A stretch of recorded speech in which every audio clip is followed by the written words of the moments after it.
What's up, everybody? You're listening to Obsidian Radio, the voice of the everyday brother. And it is Friday, January 26, 2018. Welcome back. 49 minutes past the hour, 39 degrees here in the city of brotherly love. And I just had to come back real quick because one of the brothers in the comments section, shout yourself out, brother. He posted up something to bring to my attention that actually is something of a little, I don't know if I call it a firestorm, probably more like a tempest in a teapot. What am I talking about? Well, apparently, singer and fashion model at one time, Ciara, who's better known today as Mrs. Russell Wilson, has apparently gone on to her social media to offer and opine a bit about how it's possible for black women to become wives. This is in the wake of a Pastor John Gray. The only John Gray I'm familiar with is the guy who wrote the book Men Are From Mars, Women Are From Venus, and he's very white. So I never heard of this guy until today. Apparently a black preacher by the name of John Gray had some things to say about all this, and Ciara and Russell Wilson are devout Christians. So apparently they glommed on to what this guy Gray was saying, and Ciara posted it on her social media, and they're off. The black Borg female Hivemind just had a meltdown over what Ciara said, and it's interesting. I'm here online after I got wind of all this. Once again, to the brother who brought this all to my attention, shout yourself out in the comments, much appreciated. And I've just been looking around online to see what's going on with regard to the comments that Miss Ciara has made, and I just find it fascinating that what a difference a few years makes. What am I talking about? Okay, so a couple years ago, the big story that was going on in Black America in terms of social media was Ciara, who was a baby mama to the prototypical thug ne'er-do-well rapper Future, who my understanding is that he's like rivaling Desmond Harris in terms of the number of women that he sired children by. That's my understanding of it. In any event, she then gets with Russell Wilson, at the time a Super Bowl winning quarterback for the Seattle Seahawks. And there was a huge, debate in the black community, and it was pretty much, down gender lines. Black women felt that Ciara being able to course correct her ways and not just get a black man, but get one of the upper echelons of black men was a, strong and soothing, comforting point, in terms of black women. There was still hope, keep hope alive, While black men saw it as, saw Russell Wilson rather, as the ultimate simp and Captain Save-'em, and felt that the alpha fucks beta bucks narrative was given some degree of legitimacy. So that's pretty much where the battle lines were drawn, and the whole thing was black women would always kind of cart out Ciara when the topic of baby mamaism would rear its ugly head. The implication being that Ciara keeps hope alive for black women similarly placed. That was then, and this is now. With one tweet or Instagram post or whatever it is that she did, with just one social media posting, Ciara has gone from poster child to public enemy number one in the minds of so many black women. Among them, I might add, one Miss Kimberly Foster of For Harriet fame. I refer to her as Admiral Akbar's kid sister. It's a trap! And she went in on dragging Ciara too. So it's really interesting, and like I said, there's a whole lot of activity right here on Black YouTube regarding this, coming from black women themselves. So I urge you to just tool around and see for yourself. I'm going to post in the comments sections two videos that are trying to do damage control on the whole thing. One by the one and only Dark Hideous. Her video will be in the comment section, and the other video will be posted by the one and only Sister Dolomite. You'll be able to check out both of them, and I was just having a ball just looking at them trying to practice some degree of damage control. What am I talking about here? Let me read to you, because I can tell you better than I can show you, or I can show you better than I can tell you. Let me read to you the following section from the book, The Evolution of Desire, by David M. Buss, professor of evolutionary psychology at the University of Texas at Austin. Had him on the show, and we had a really interesting conversation. Since this whole thing has biblical trappings in it, because again, this Pastor John Gray, who I've never heard of before, and he made his biblically inspired remarks bearing on marriage and all the rest of it. Since that seems to be the case, I'm not a Christian myself, but since that seems to be the case, I just want to read to you this passage from the book, The Evolution of Desire, Strategies in Human Mating, by Professor David M. Buss. The specter of mate poaching. Desirable mates are always in short supply. Glamorous, interesting, attractive, socially skilled people are heavily courted and rapidly removed from the mating pool. Those who succeed in attracting the 9s and 10s tend to hold on, escalating the effort they allocate to mate guarding. Transitions between relationships are brief for the beautiful. In modern monogamous societies, for those left on the sidelines of the dance, mate shortages get more severe with each passing year. In traditional polygynous societies, where most desirable women marry shortly after puberty, single men suffer the most. How can a person find a desirable mate when all these factors conspire to take the attractive out of the mating market? One unpretty solution to this recurrent quandary is mate poaching.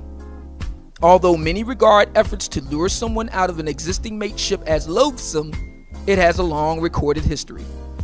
One of the earliest written records of mate poaching is a biblical account of King David and Bathsheba. One day, King David happened to spy the beautiful Bathsheba, wife of Uriah, bathing on the roof of a neighboring house. David's passion for her consumed him. He succeeded in seducing her, and consequently, Bathsheba became pregnant. King David set out to destroy Uriah by sending him to the battlefront and commanding his troops to retreat, exposing him to mortal danger. After Uriah was killed, King David married Bathsheba. Although their first child died, their union proved fruitful, and they went on to produce 4 more children. That, ladies and gentlemen, is a section from the book, The Evolution of Desire, Strategies in Human Mating. And why am I reading that passage in the context of the current discussion? Well, to answer that question, we now move to that actual article that one of my listeners brought to my attention. Again, shout yourself out in the comments, brother. Thank you so much for it. Which comes out on January 23rd, 2018. Headline: Lonnie Love, it's hard to carry oneself like a wife when there is a shortage of available black men to marry. Culture editor Veronica Wells talked in depth this week about the small controversy singer Ciara stirred by sharing a clip of Pastor John Gray's advice to women who are looking to get married. I'm not going to read what he said. You can see that for yourself. The singer who wed husband Russell Wilson in 2016 shared the clip of Pastor Gray's message with the caption #LevelUp, don't settle. While some agreed with the statements that were made, There were also a number of people who took issue with the message, citing a lack of messages being shared with men about how they need to carry themselves. Because it's always, about... See, again, any critique of black female behavior is suspect. But any critique of black male behavior is legitimate. Remember that. One public figure who also wasn't too pleased with the carry yourself like a wife or husband will find you way of thinking is the Real co-host Lonnie Love. On Monday's show, she made the point of asking how it would be possible for a black woman to find their perfect match when a number of black men are unavailable due to incarceration. Stop right there. Now, I never heard of this woman, Lonnie Love. I've never heard of this show, The Real. Apparently, it's basically a knockoff on The View. This has that same kind of format where you have women of different backgrounds or whatever. You have a white one and a black one, that sort of thing. You get together and you basically gossip. So it's a gossip show. Wasn't aware of any of this until today, because I just goes to show you how I don't pay attention to this stuff. But Miss Lonnie Love is sitting there, and that draws our attention to the thumbnail pic that goes with today's podcast segment. And many of you have grown up with Sesame Street like I have, so you will recall that famous game that they used to play with the kids watching. One of these kids is doing their own thing, and one of these kids is not quite the same. That's time to play the game here. What's wrong with this picture here? Who is the one that stands out from all the rest here? What is the defining feature here? You tell me. Watching Miss Lonnie Love on the panel there with her,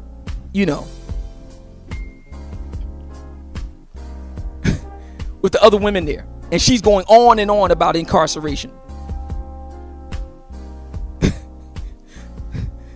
Let me continue the article. This is some funny shit. Let's tell the truth about why I'm saying in the African American community, why there is a shortage of pool of available men. Why? Because of over incarceration. And the problem is, those are a lot of our brothers that we could be marrying, she said. If you're growing up and say in the projects, there are not a lot of men. And if those men are getting overly arrested, they can't get a job, then that pool is limited. We have to fix the root problem, and the root problem is why there aren't enough available men so that women can get married. People want to be happy like Ciara. When she made this comment, they were like, you lucked up because you're a celebrity. He was able to find you and you were able to find him, but I'm sitting over here in the projects, or I'm working every day and I can't find dudes. Why? Because my dude is somewhere locked up. We need to start working on the facts. Why these brothers getting locked up so much? We need to work on this. Because if I have friends who are locked up over a $5 bag of weed, but now you got dispensaries where they can buy a $5 bag of weed, what is going on here?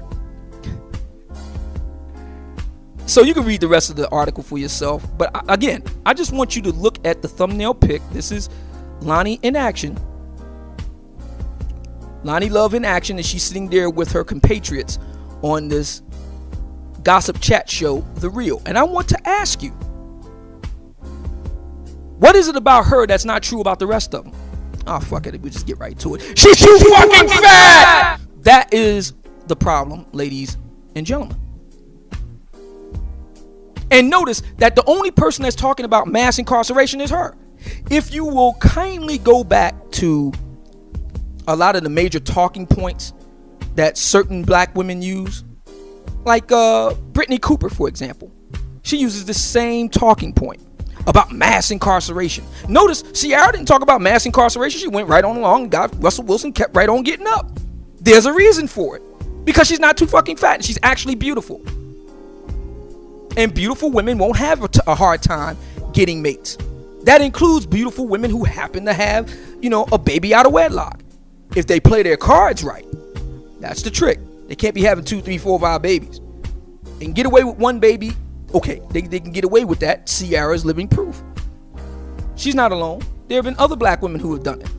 But as a general rule, they tend to be, on the upper end of the physical attractiveness scale. That's just the plain truth. Black women who come closer to Lonnie Love in a society, in a post-civil rights era society, Well, they tend to be the women that tend to be looked over for marriage. See, this is the thing that nobody wants to talk about, including Ciara. Have you ever noticed, by the way, before I get to that point, have you ever noticed that every time you see a group of women together, this doesn't necessarily speak just to black women, but we're talking about black women here. Have you ever noticed that every time you see a group of black women, you always have the Lonnie Love in the group? There's never just, just a straight group of just straight dimes or straight sevens, or, you know what I mean? It's always, you might get a upper echelon chick, right? 8, 9, 10. Then you'll get, a few 6s and 7s in there. And then you get like a 4 or 3. And Lonnie Love is always like the 4 or 3 or 2. Have you ever noticed that? This is something that you can start to see early on in school, by the way, in grade school. So this isn't like an adult thing. This happens very early. I have a theory for why that is. I'll save it for another podcast. But it's interesting how Ciara didn't note the bleedingly obvious as to the reason why she was successful and able to land a man like Russell Wilson, despite her, forays into thuggin' love. There's a very good reason for it, because she's beautiful. She's exceptional as a black woman. She is atypical, whereas Lonnie Love is more typical of a black woman. And that also explains the reason why, all this incarceration talk. It's very simple, because water seeks its own level. Lonnie Love knows that she has zero chance of ever getting a Russell Wilson. Zero chance. It'll never happen. Ever. Okay? She knows this. Hence why she's talking about incarceration. Those are the only men that she can attract. Even while she does her knockoff show The View, those are the men that she can attract. See, this is where I got to go. See, I got to, give up some tapes now. This is where I got to get to the brothers, the respectable brothers. I got to go over there and I got to, hit it up. I got to light it up. See, the truth about a lot of your respectable brothers, and by respectable brother, and I've talked about this before, me and Alan Roger Curry went back and forth over this, and he never really challenged what I said. He just basically said he didn't like it, but he never actually challenged it. See, here's the problem. A lot of your respectable brothers, they have to work in the world with the Lonnie Loves and the Brittany Coopers. They're just part and parcel of the whole thing. And that's irrespective of whether they're in entertainment, or they work in politics, or they work, in government some kind of way, or they work in some manner of corporate America or a non-profit. They have to work with women. See, the difference between me and those guys, like, if that, 10% of my entire career was spent working around women. If that. And I'm probably being generous, probably closer to 5%. The overwhelming amount of my career was spent working around other men. White, black, Hispanic, etc. That's number one. And number two, in my current career as a podcaster, talk show host, idea shaper, and all the rest of it, I don't rely on women, black, white, or otherwise, to pay my bills. My show is 100% supported by the brothers. So that affords me an opportunity to say something that the vast majority of respectable brothers can never say. And it needs to be said. So I'm going to do it right now. Here's the truth, ladies. If you look like Lonnie Love rather than Ciara, if you come closer to the Lonnie Love end of the spectrum, not only will you not land a Russell Wilson, I'll put an even finer point on it. You won't even exist in their social circle, because brothers who are, who have attained some degree of success, they fix it to where you won't be able to access them. You simply will not exist in their world, period. Okay? They're never going to say this to you for good reason. A lot, and like the wise man once famously said, hell hath no fury like a woman scorned. And that's certainly true with black women that look closer to Lonnie Love. They'll make it their one mission in life to make your life utterly miserable if you just told the truth. So I understand why the respectable brothers are like curiously mum on this question. Curiously. But since you can't do anything to me, you can't fire me, You can't drag me. You can't stop me from making money. So I can go ahead and say this. The truth is, ladies, if you come closer to Lonnie Love than you do Ciara, the upper echelon of brothers are not only off limits to you, you won't even exist in their social circle. You just won't exist. Because they'll fix it to where only the top level chicks can have access to them. Okay? Let that sink in for a minute. So it makes sense why Lonnie Love would talk about the incarcerated brothers. Makes perfect sense. For her, that is the mating pool. Ciara's not going to talk about that because that's not her mating pool. And a lot of sisters will be able to relate to Lonnie Love because those are the brothers that you can attract. It's Darwinism at its finest. Water seeks its own level. Now, I recently did a podcast where I talked about what I'm about to get into next here. Some of you may remember it. It was called Kmart, the fatuously sized Kmart campaign. And I talked about this. See, you can be a big girl in Black America. You can get on under certain conditions. And even then, there are only certain types of men you're going to be able to attract. You can be the most shapely big girl out there. You're not going to get a Russell Wilson. Sorry, it's not going to happen. You're not going to get a Hill Harper. Sorry, it's not going to happen. And when I say get him, what I mean is you're not going to be seen in public as his woman. You're not going to get an engagement ring. Y'all ain't jumping the broom. It's not going to happen. Now, will you be able to get at him after hours on the down low? Sure. Many of you have. That's another reason why a lot of these sisters are so angry, because they thought that they could flip that whole situation into a public situation where they get married or whatever. And it doesn't work. Largely because, a lot of these guys won't tell these women the truth. Like I'm doing. Oh man, you definitely could get on after hours. Sure. But in terms of getting on, in terms of a wife and all of that, no. And the proof of that pudding, just look at all the top flight brothers. Whatever brother you want to name, do they have a Lonnie Love on their arm or not? No? Thank you. It answers my point. So the truth of the matter is, and see, here's something else that we got to get to. And it's something that we already know, but we don't put right out on blast. It's something that's kind of like off to the periphery. And that's this. One of the unintended consequences of the civil rights era, if you will, one of the unintended consequences was that it would free up those black men best advantaged or best positioned to take advantage of it to, have their own ideas of who they like to partner with. See, prior to the civil rights era, black men more or less had to deal with black women. And when I say black women, I'm talking about the Lonnie Loves of the world, to be brutally frank. They more or less had to deal with them. There's some wiggle room, there's some wiggle room in there to some extent. But in the main, they kind of had to deal with it. But then the civil rights movement came along. And see, what a lot of people would like to focus on, what a lot of black women like to focus on, is the interracial part. And I'm saying to a lot of sisters, while there is some truth to it, don't make it more than what it is. What you need to be focusing on is the more of these Ciara types. And what a lot of black men who are positioned to do so, the more successful of them and whatnot, they're able to access the better off sisters.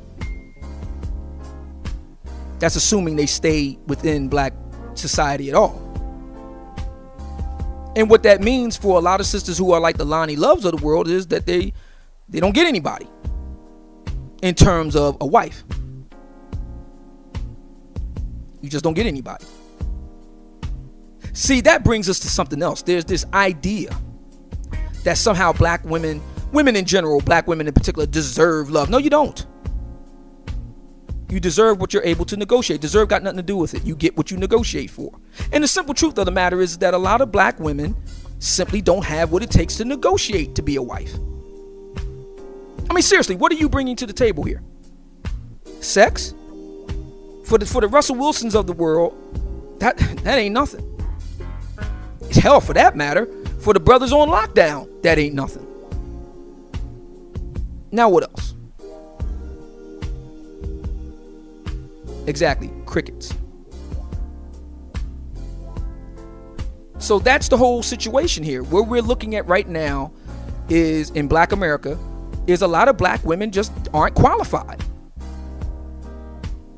And black men as a group have said none of the above, deuces, I'm out. Many black men would rather go it alone before they marry. Which explains, by the way, why, have you ever noticed there's never been any like serious attempts to question black men as to why they haven't married? Have you ever noticed that? Like I said in the previous podcast, Ralph Richard Banks initially started out dealing with black men, but he found that black men just weren't all that fazed by the whole thing. Their thing is, if I get married, great, and if I don't, great. And that's that. That's what led him to get with black women on the whole thing. But black men's actions have, spoken. It's just that nobody, particularly black women, want to listen to it. The simple truth is that a lot of black women just simply don't offer anything compelling to make a man want to go and put a ring on it. And the number one thing that you compel a man to do is beauty. Right from the rip. I just read to you the story about King David. So it's very simple to me. I mean, it's fascinating how all this Sturm can take place on social media, and so many people can be so willfully blind to the bleedingly obvious. It's obvious the reason why Ciara was able to rebound. It's written all over her face. And it's obvious as to the reason why Lonnie Love will not likely ever get married. It's written all over her face and her arms and her belly and her back and, on and on and on.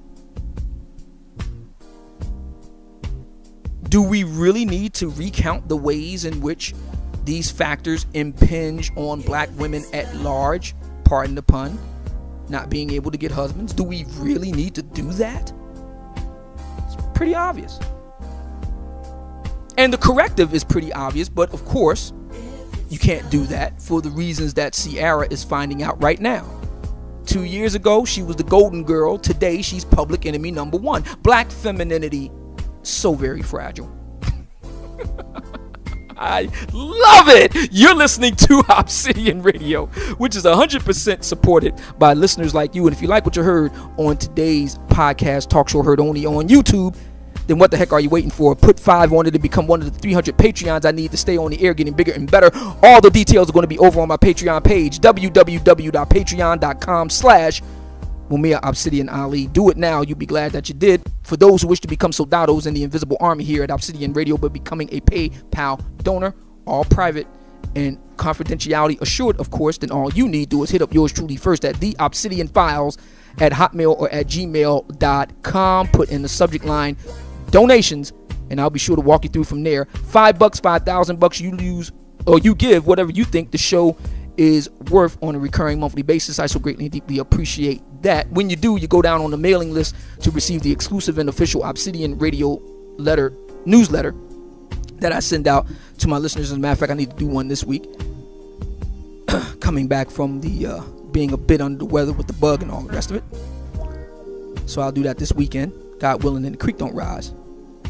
Finally, please don't forget to like, share, subscribe to all the channels in the Obsidian Media Network universe. Please don't forget to bang the bell so you know what yours truly's got cooking in the back for you. And finally, please don't forget to share this podcast with a brother that you know, love, and respect. The life you save may very well be his. My name is Mumia Obsidian Ali, and I approved this message, you black Borg female hive mind melting down, disingenuous, deliberately blind and obtuse bitches. Please stay tuned. We're going to come back. Peace.